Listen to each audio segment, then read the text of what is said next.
Okay, this is from Catholic Online. Initially, I was going to scroll past this, but I just had to add. It's a nice orange color. However, I am grateful for this article.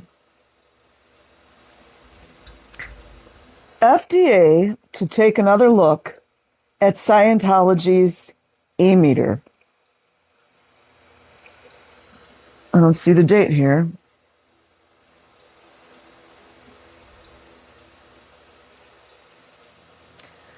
The e-meter is a common part of most Church of Scientology public exhibits. Very similar to the CIA's lie detector, but, inviting the curious to take a stress test, like children. This unit is used for what Scientologists call auditing, and the validity of any actual measurement has been called into question since its inception in the 1950s. A primitive lie detector, the device they claim, measures stress. There's another YouTuber who covers this. I can't think of her name right now, but it's the galvanic skin test.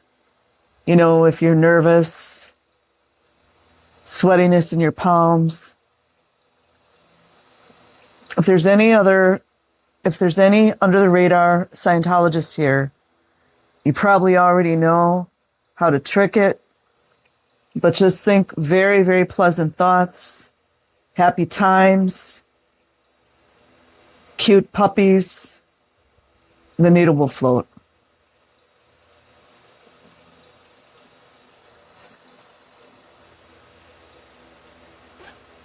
So look at this, you guys. By Randy Sly, Catholic Online. Look at this. They got keywords. They're citing their sources. Imagine that one, you guys. Washington, D.C., Catholic Online.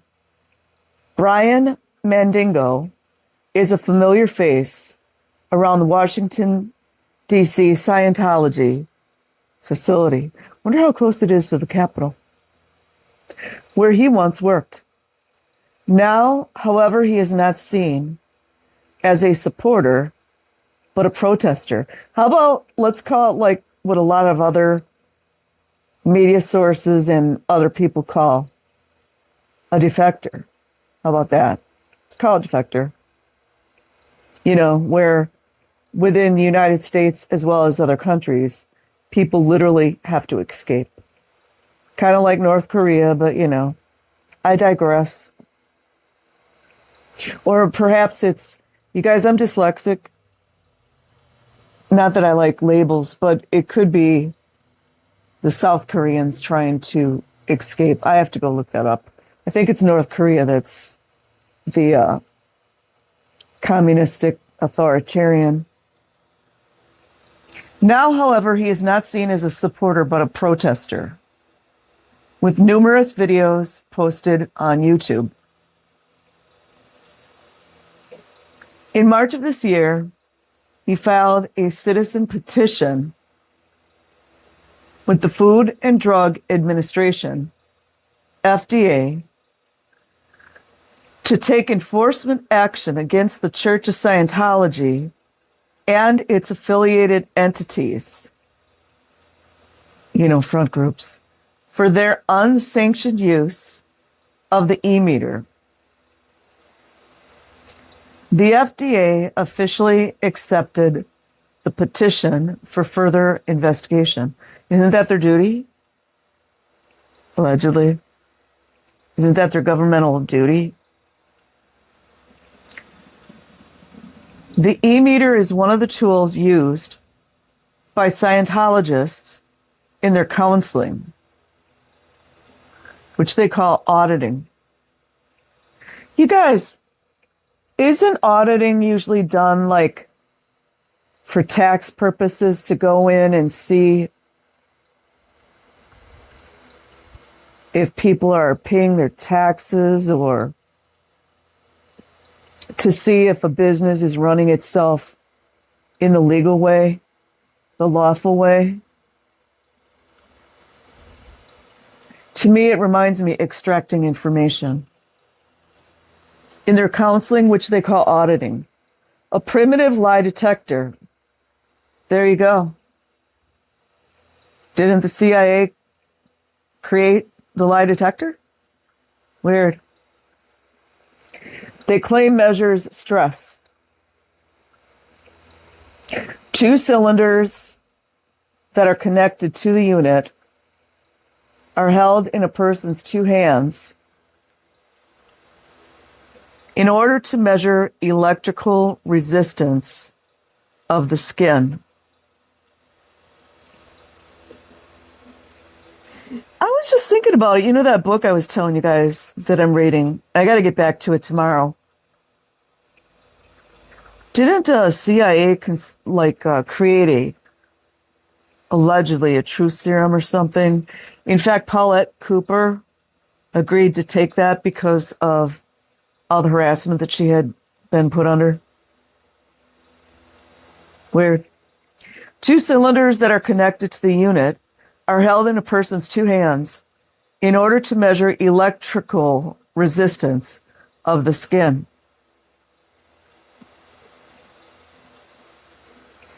Invented in the early 1950s by Volney Matheson in collaboration with Scientology's founder, L. Ron Hubbard, it was first called the Matheson electropsychometer. Boy, that would be good to go down that rabbit hole. Following a dispute between the two, of course, didn't Hubbard also have like a big dispute with Jack Parsons when he stole his wife or something like that, or girlfriend? Stole his boat, all kinds of stuff. Following a dispute between the two in 1954, the unit was not used again until 1958, when 2 Scientologists developed a portable battery-operated version.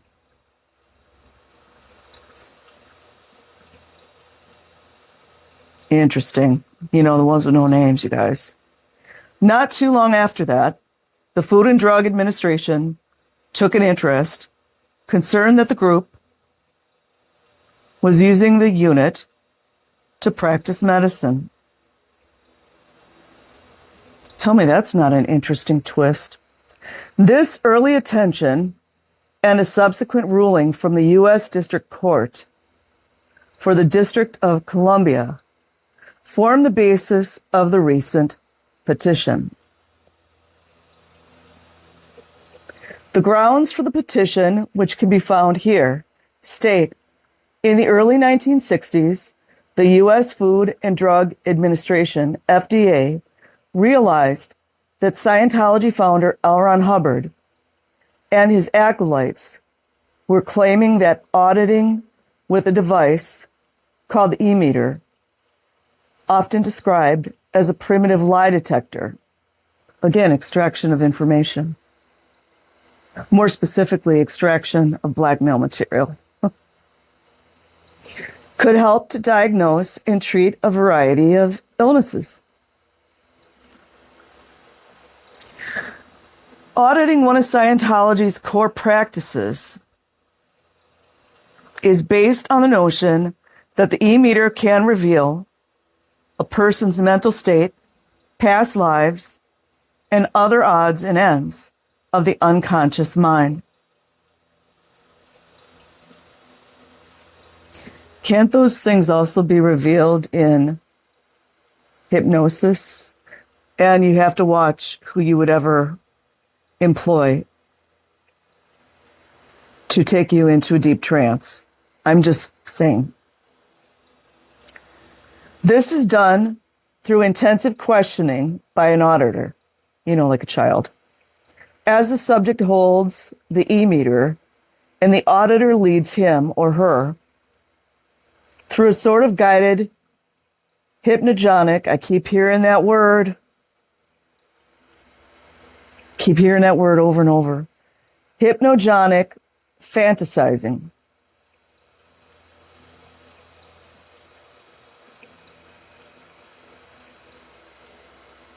I want to look that word up. I know it has to do with hypnotism.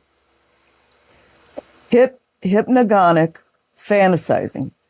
Because Scientology believes that illness is caused by the presence of suppressive persons and not germs, toxins, genetics, or other causes.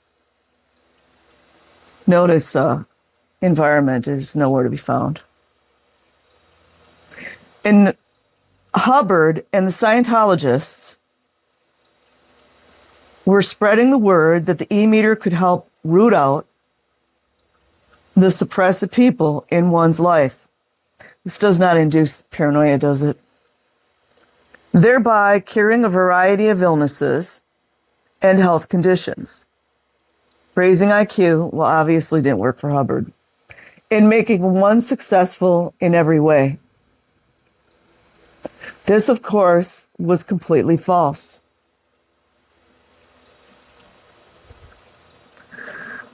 The Food and Drug Administration seized more than 100 e-meters from the offices of Scientology in Washington, D.C. in 1963 and sought condemnation of the units through litigation in U.S. District Court. Wonder if they just flew by the abused children. Well, let's see, 1963, yeah. No, a lot of the, although in 1963, Scientology was a whole different ballgame than it became. In his decision, U.S. District Court Judge Gerhard Giselle ordered, adjudged, and decreed that such condemned e-meters and literature shall be deemed to comply with the law if and only they are used, sold, or distributed in accordance with the following specific conditions. 1. E-meters shall be used or sold or distributed only for use in bona fide religious counseling. Sounds like a loophole, you guys. Doesn't that sound like a loophole to you? 2. Each e-meter shall bear the following warning printed in 11-point leaded type, permanently affixed to the front of the e-meter so that it is clearly visible when the e-meter is used, sold, or distributed. The e-meter is not medically or scientifically useful for the diagnosis, treatment, or prevention of any disease. It is not medically or scientifically capable of improving the health or bodily functions of anyone. Weird. Funny how they're still charging like how much money to people when it doesn't do anything.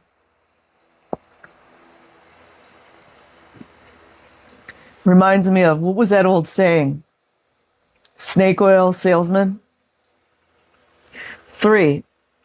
Any and all items of written, printed, or graphic matter which directly or indirectly refers to the e-meter or to Dianetics and or Scientology and or auditing or processing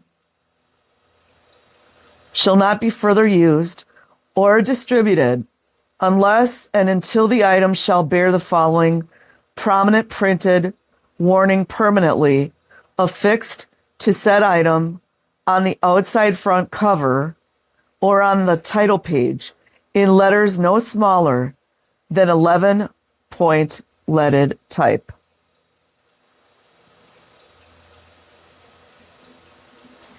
Warning: The device known as Hubbard electrometer or e-meter, used in auditing, a process of Scientology and Dianetics, is not medically or scientifically useful for the diagnosis, treatment, or prevention of any disease. It is not medically or scientifically capable of improving the health or bodily functions of anyone. The petition goes on to explain that Scientology has failed to follow the instructions of the court and continued to use the e-meter in public situations that cannot be construed as bona fide religious settings, and that the warning is placed on the bottom of the unit out of sight. Is that a reference to Hidden in Plain Sight, everyone? Is that a reference to Hidden in Plain Sight, everyone? Inquiring MF minds want to know.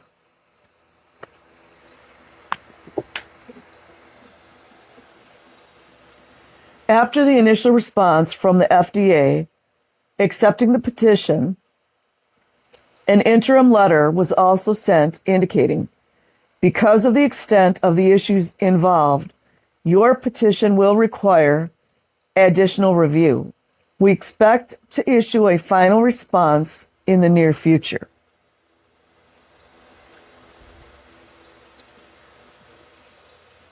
Randy Sly is the associate editor of Catholic Online and the CEO, associate publisher of the Northern Virginia local edition of Catholic Online. So I will leave a link in the description box. Like and subscribe if you choose. Otherwise, have an amazing day or night wherever you are. Peace.